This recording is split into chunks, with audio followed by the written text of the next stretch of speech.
tarde a todos. Eu sou Wagner, sou gestor do Centro de Controle Operacional da Sabesp. Então, a Sabesp, ela está sediada em São Paulo. Nós estamos aqui no estado, aqui é a região metropolitana da Grande São Paulo, mas ela também atende todo o estado de São Paulo. Nós estamos localizados na Costa Carvalho, aqui em Pinheiros, em São Paulo, na capital. Então, a gente, descrevendo as atividades da companhia, a Sabesp é uma empresa de economia mista. Ela opera 364 municípios no estado de São Paulo, um total de 600 que tem no estado de São Paulo. Nós atendemos 28,2 milhões de habitantes com água tratada, do total de 34 que tem no estado de São Paulo, e 22,2 milhões com coleta de esgoto. Também é a capital e mais o interior. Eu fiz questão de trazer isso para vocês, que é uma situação real, onde nós estamos vivendo um período muito crítico, onde está havendo uma necessidade de investimento. Então, nós estamos prevendo 2014, 2018, 12,8 bilhões aí de investimento. É uma situação que a crise não mensura. Nós temos que fazer, nós temos que atender. A água é fundamental para a fonte de vida. E nós temos que estar continuamente trabalhando. E estamos com um grande problema que estão cada vez diminuindo mais. A Sabesp já chegou a ter 22 mil empregados.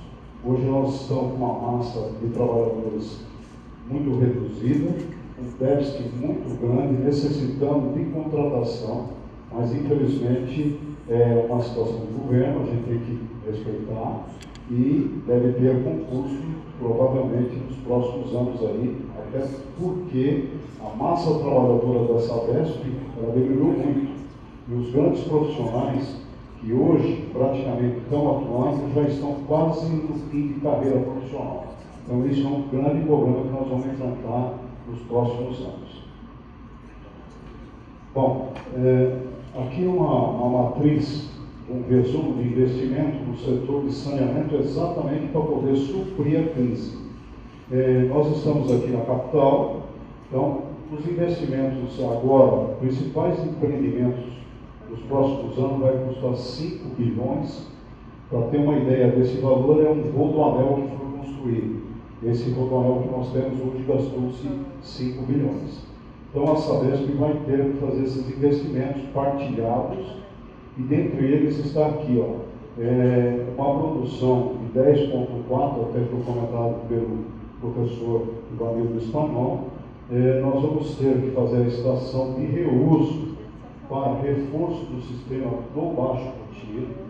Então, está indo ao encontro, inclusive, do que ele nos falou, o investimento na ordem de 275 milhões, 1 metro cúbico por segundo.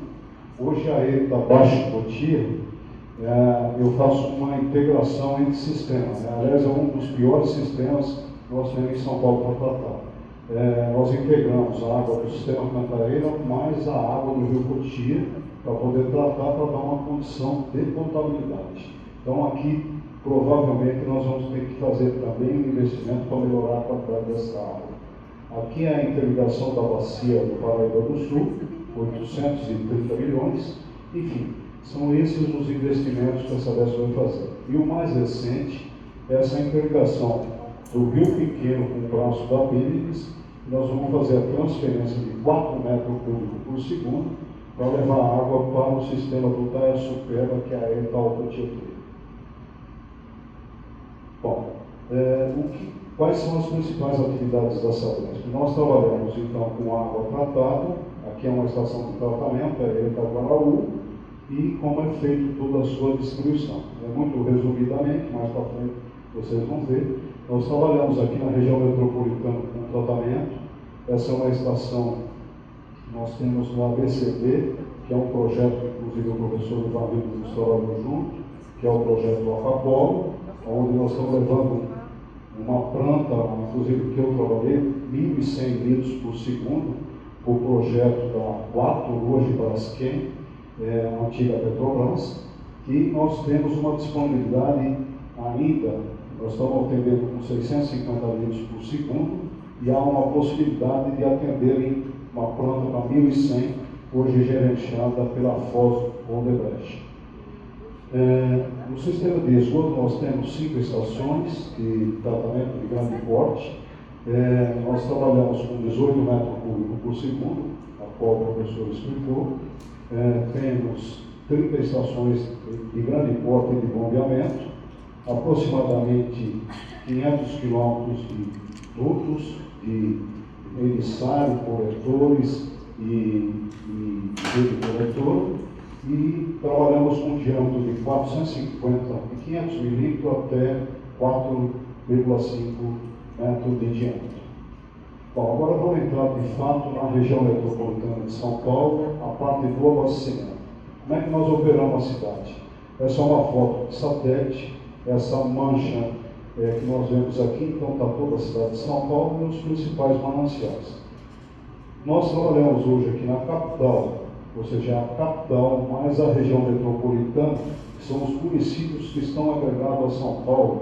É o caso de Carapicuíba, Ferraz de Vasconcelos, Itapecerica, enfim, totalizando 39 municípios que nós operamos, sendo deles 7 nós não operamos, nós apenas vendemos a água tratada e eles é que fazem a sua distribuição. É o caso de Guarulhos, é o caso de Mauá.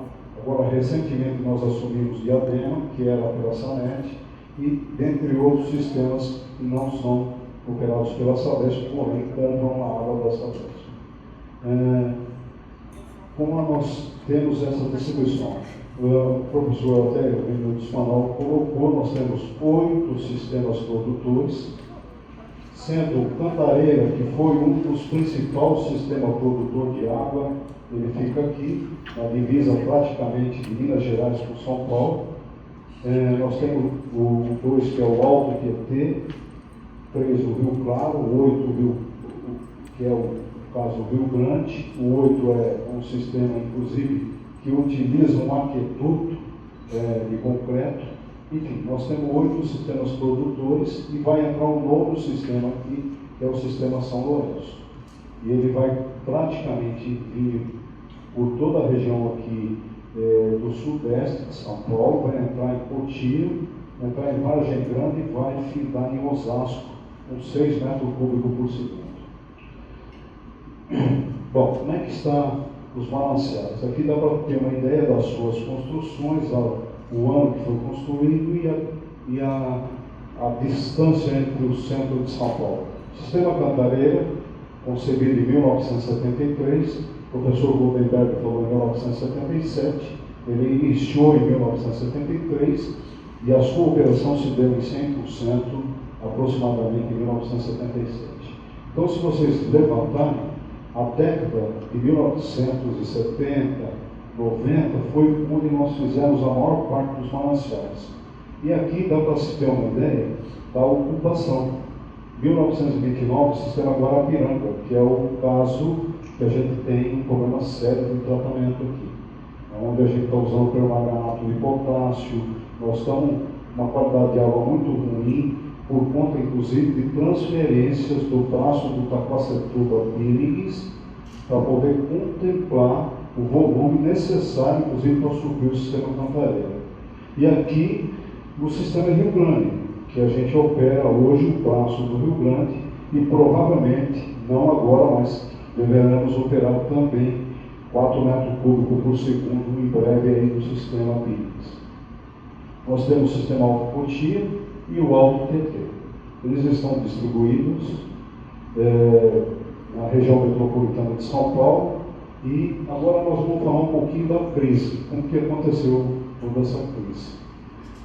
Aqui é um retrato, um histórico de como começou. Nós tivemos um problema mais ou menos no ano passado, por volta mais ou menos do mês de março, a gente começou a perceber que a gente estava tendo uma queda muito grande dos níveis, a gente estava mais ou menos nessa condição, não tínhamos muita opção, porque o sistema Cantareira é um dos maiores sistemas produtores de São Paulo, e nós, inclusive, não conhecíamos os pontos críticos da bacia, ou seja, o nível que foi adotado o morto, mas na verdade são os volumes estratégicos, seriam abaixo do leito.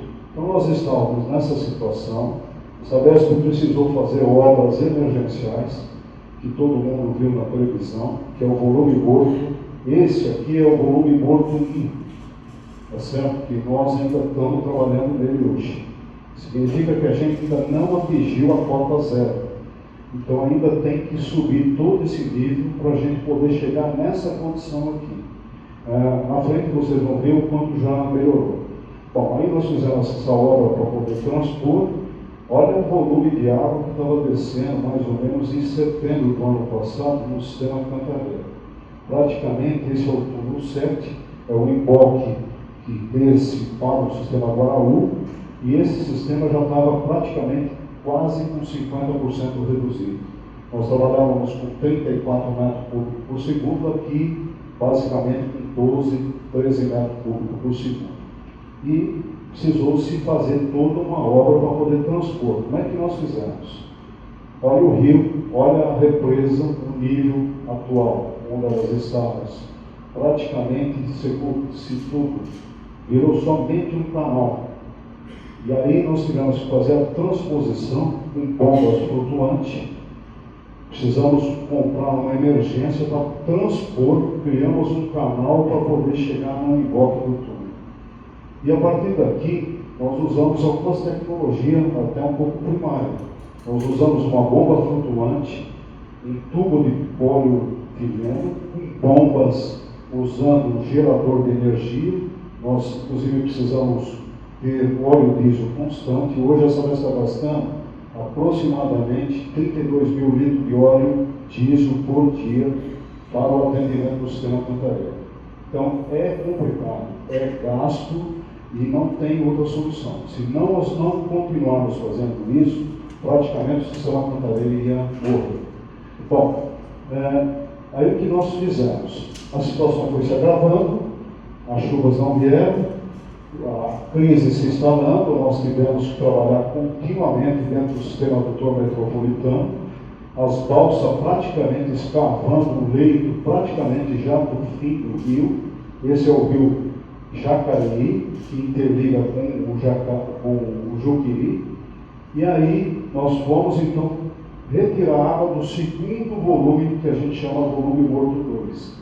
Nós vamos pegar a água um pouco mais longe para poder colocar nesse canal, para que a água pudesse chegar no túnel 7 para poder continuar atendendo então o sistema Cantareira. Aí nós fizemos uma barragem, fizemos essa transposição, essa água, olha a qualidade da água, porque chegou a muito material sedimentado, e não que a qualidade da água estivesse comprometida, mas há muita sedimentação. E a Sabesp teve que, inclusive, implementar novos produtos para poder melhorar a qualidade. Em resumo, esse sistema hoje já saiu desse nível, nós já não estamos usando mais o volume morto 2, tanto é que vocês, hoje eu trouxe recentemente, nós estamos com 18,6 de nível, significa que nós já estamos vertendo a água no canto aqui, e já estamos começando a carregar o volume morto 1. Então, voltando anterior, né? Nós já estamos conseguindo sair desse leito aqui para fora. Já está começando, mas infelizmente nós estamos findando, aí o professor Augusto pode nos dizer, a chuva está terminando, né, professor Paulo? E o período de pluviometria está se acabando. Apesar do mês de março ter sido para nós assim, um período excelente de chuvas, nós tivemos chuva acima da média no mês de março, onde a gente conseguiu recuperar os outros sistemas. Isso foi importante. Seguindo, então, aí como que funciona o sistema Cantareira? Eu peguei um exemplo para vocês terem ideia, até está aqui. Esse sistema foi datado de 2003. Então, nós temos aqui a represa Jaguari, Juqueri e Jacareí. Então, esse volume morto 2, nós estamos retirando aqui. Ó. Aqui é a água que vem de Minas Gerais, que vem pelo rio Jaguari. Então a água que a gente está tirando do 2, transferindo para o volume morto 1, é aqui. E aqui é o igual que o túnel 7, que é aquela foto que eu mostrei para vocês anterior, né? Que é essa aqui, ó. Esse é o túnel 7. Então, nós já estamos agora operando aqui. Esse volume já conseguiu transpor, então a água desce por gravidade, desde a cidade de Bragança Paulista, e vem na represa Paiva Castro, aqui no município de Mariporã. Então vem todo por gravidade. Daqui nós temos uma estação de bombeamento, que é a AS, Estação Elevatória Santinês, subindo 120 metros o bombeamento. Temos uma bacia de dissipação aqui do alto da Cantareira, e aí a água desce por gravidade e chega na zona sul, norte de São Paulo, na Ilha Guaraú.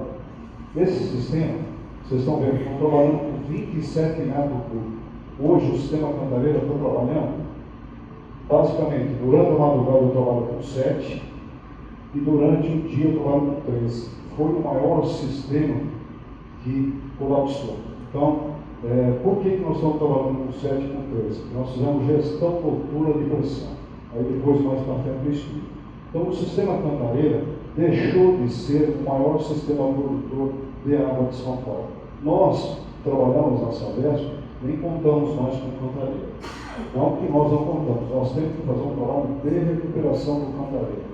O que nós fizemos? Nós fizemos outro sistema para poder integrar o Cantareira.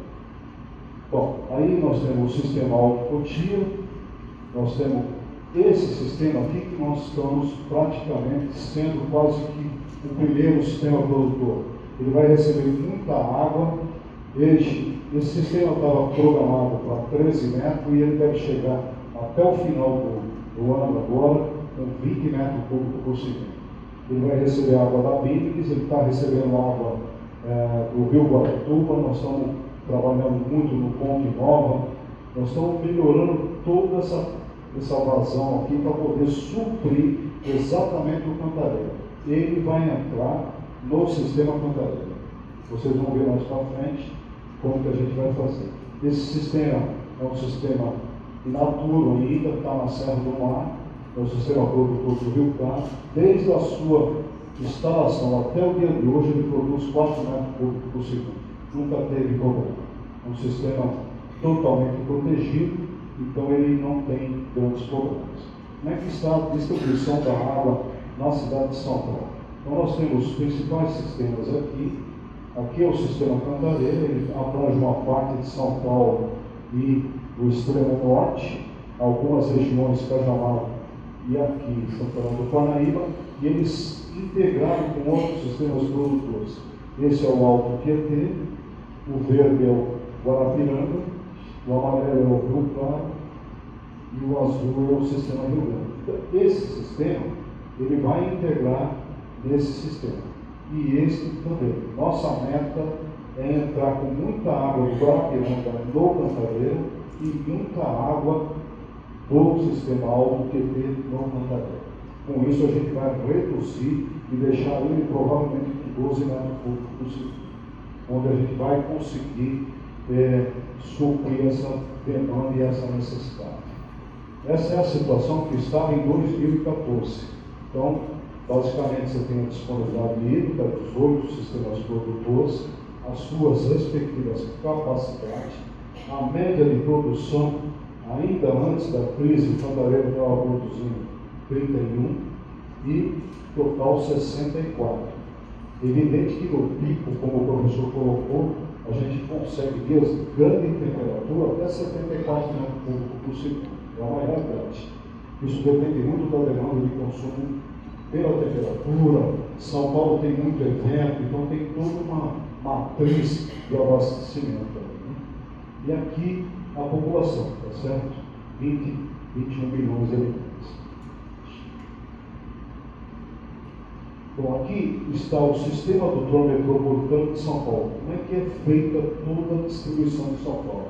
Aqui é a adutora do Rio Claro, uma adutora toda de concreto, ela ainda opera por gravidade, ela entra e vem até o bairro da Moca, o sistema da Zona Leste, toda aqui é essa linha adutora, e esses retângulos são os reservatórios. Esse triângulo é a estação de bombeamento. Aqui está uma integração, onde você integra o sistema Alto Tietê com o sistema do Cantareira. Outro sistema é aqui o Guarapiranga entrando com água no Espigão da Paulista. Como é que a gente funciona? É o fluxograma de distribuição, as ETAs, as adutoras, né? Aqui é o ciclo da água, onde desde a captação, tratamento, adução, o SPO é o módulo da barra, que é o sistema de controle operacional do abastecimento. Aí a distribuição gera o esgoto, cai nas estações, e aqui exige o processo para o retorno dos mananciais. O que nós fazemos lá? Nós supervisionamos, então, tudo, praticamente, desde uma estação de tratamento, as adutoras, as estações de bombeamento, o liga e desliga, a distribuição e os níveis de reservatório.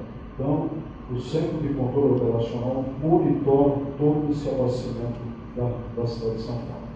Então, nós gerenciamos desde uma estação de bombeamento, aqui é um aqueduto do Rio Claro, olha aqui, uma linha de aço e uma linha de concreto, os reservatórios montados, uma bomba, tamanho, essa bomba do sistema que atende toda a zona oeste de São Paulo. E aqui, como é que funciona o sistema? Nós estamos na Costa Carvalho, nós trabalhamos com plano de relay, então o sistema tem as velocidades, é o protocolo de comunicação, que a gente consegue fazer todas as operações de automação desses processos. É muita coisa para falar, né? Vou ser mais breve. Aqui está as linhas de chegada, a vazão, a ETA, a vazão de água para a tarefa, a vazão, os níveis de reservatório, os canos de saída por diâmetro, por estações. Aqui, o que nós monitoramos individualmente, a pressão, a vazão, a válvula e o nível do reservatório. Então, tudo é parametrizado em função da engenharia, limite baixo, limite alto, e isso é no centro de controle que nós operamos. Aqui é um reservatório e uma torre, uma parte mais alta. Essa torre, ela opera, ela fica na Avenida Paulista, na Rua 13 de Maio. Ela foi construída em 1912. Ela está operacional até o dia de hoje. Como é que nós operamos? Aqui é o sistema produtor do Rio Grande, então é um resumo geral das telas de operação. Você tem os reservatórios, tem a ETA e as adutoras e as vazões, você tem praticamente tudo isso em tempo real. Aqui é o complexo Teodoro Ramos, ela é uma estação muito grande de bombeamento, 4 metros cúbicos por segundo, ela fica na zona sul de São Paulo e atende Morumbi, Campo Belo, Chácara Flora e os pontos verdes, que significa que estão funcionando, o vermelho parado. Então a gente tem aqui as informações e aqui na individualidade é um reservatório, sendo esse um dos principais de São Paulo, que é o reservatório da Consolação. Nós temos aqui 6 mil metros cúbicos de chegada nesse reservatório e aqui tem o principal complexo de bombeamento do Espigão da Paulista. Então nós operamos Jardim América, Paulista e Perdões. E aí tem os níveis de cada centro de reservação. Aqui nós vamos dizer mais ou menos a curva de consumo de São Paulo, ela sinaliza isso. O pico, praticamente 10, meio-dia, né? Que é sexta e segunda, e aqui no domingo a curva de consumo bastante baixa. Durante a semana, e aqui a tarde, onde o pessoal chega em casa, tem o maior consumo. Esse trabalho eu também fiz com o professor Augusto, fiz questão de colocar, que nós monitoramos todas as temperaturas em São Paulo, porque a temperatura tem uma forte influência no consumo de água de São Paulo. Então, se eu consigo ter uma temperatura, bem como a pluviometria, que é 2 fatores que influenciam no consumo de São Paulo, isso me permite um melhor gerenciamento do centro de controle. As chuvas, antes dela chegar, a chuva antes dela chegar me permite 2 horas antes de chegar em São Paulo. Tem muito problema com queda de água, energia, desligamento do elevatório, então eu consigo preparar as equipes para a emergência no período da passagem da chuva. E isso nos permite ter um mínimo desconforto com falta d'água na cidade de São Paulo. Bom, nós operamos aqui o Centro de Controle Operacional com uma certificada, a gente trabalha mais ou menos aí 30 segundos comandos, operamos todos esses pontos aqui, né? E praticamente o tempo está muito curto, né? Se eu tiver que falar dessa vez, eu vou ficar o dia todo aqui. Eu coloquei para vocês refletirem, né? Que é isso que nós vamos ter que ter no futuro, né? A água é um bem finito, devemos preservar para poder suprir futuras gerações. Eu terminei, mas eu queria só falar para vocês da gestão noturna da pressão que a Sabesp está fazendo. Nós estamos trabalhando então com o sistema produtor Cantareira, com 7, estamos trabalhando com outro sistema integrando Cantareira, e provavelmente com esses níveis que subiram agora, a Sabesp deve tomar uma direção que esses horários que vocês estão tendo aí, essa redução de consumo, provavelmente vai ser suprimido. Não é uma decisão, mas vai depender do governo, de uma avaliação, inclusive dos mananciais. Ok? Eu agradeço.